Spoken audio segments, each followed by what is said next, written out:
Vice President Pence, President Trump has several times refused to commit himself to a peaceful transfer of power after the election.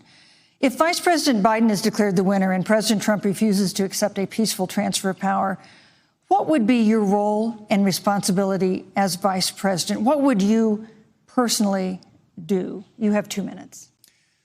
Well, Susan, first and foremost, I think we're going to win this election because while Joe Biden and Kamala Harris rattle off a long litany of the establishment in Washington, D.C., an establishment that Joe Biden's been a part of for 47 years, President Donald Trump has launched a movement of everyday Americans from every walk of life. And I have every confidence that those same Americans that delivered that historic victory in 2016, they see this president's record where we rebuild our military. We revived our economy through tax cuts and rolling back regulation, fighting for fair trade, unleashing American energy. We appointed conservatives to our federal courts at every level. And we stood with the men and women of law enforcement every single day. And I think that movement of Americans has only grown stronger in the last 4 years. But when you talk about accepting the outcome of the election, I must tell you, Senator, your party has spent the last 3.5 years trying to overturn the results of the last election. It's amazing. When Joe Biden was vice president of the United States, the FBI actually spied on President Trump and my campaign.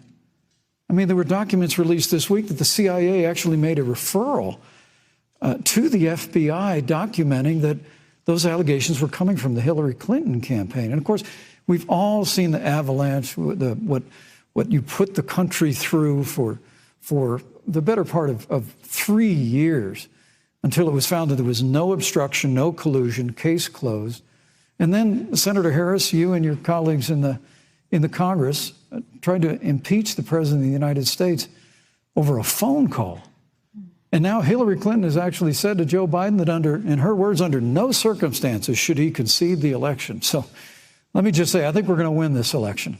President Trump and I are fighting every day in courthouses to prevent Joe Biden and Kamala Harris from changing the rules and creating this universal mail-in voting that will create a massive opportunity for voter fraud.